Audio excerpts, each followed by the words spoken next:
Gold prices open up the month of August, stumbling out of the gate, heading modestly lower. Recall on Thursday and Friday of last week, we traded as high as 1830, only to see things Friday afternoon come off and then open up Monday in the same fashion. However, after some weaker manufacturing data, treasury yields declining, cryptos unable to get their sea legs under them, and yes, a weaker dollar, we did see gold recover. Now, it only recovered back to about unchanged to a few bucks higher. We didn't see a big move higher like we saw last Thursday, but again, off those lows, seeing gold kind of hover near unchanged to slightly higher for most of the afternoon. Now, what does this mean for volatility? Well, if you check out that CVol index over at cmegroup.com, you'll notice that volatility had been seeing a bit of a rise as prices went up and then came off as prices declined. That's historically normal. Today, things saw volatility trade roughly unchanged. We didn't see those massive price ranges that we've seen over the past 2 days. Likewise, there weren't any real major global headlines today. So gold sort of waiting and watching for that next catalyst event.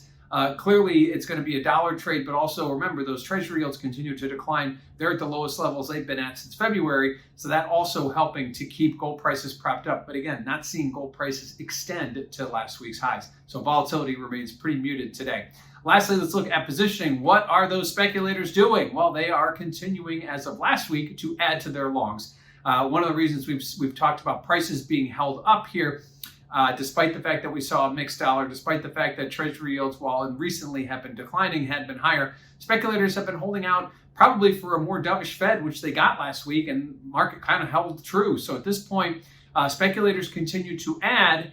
Did they exit on that push higher to 1830 last week? We won't know the answer to that until Friday, but at this point, the fact that we did see a modest sell-off on Friday means likely some of them got out, but it'll be interesting to see exactly how many, because we've had pretty much from the beginning parts of July, we've seen speculators adding to their longs, and gold prices, while they didn't shoot higher, they didn't go lower either. So at this point, speculators may be the determining factor here if things go south, if the dollar rallies, and if treasury yields go up, what will keep gold prices higher if the speculators aren't there. So opening the month of August, we see a mixed trade in gold after a big move higher Thursday, a big reversal on Friday, and then unchanged today. Again, it all comes down to the dollar, those lower treasury yields, and a mixed trade out of cryptos, which will break first, helping gold either rally back to the highs or send us down south below 1800.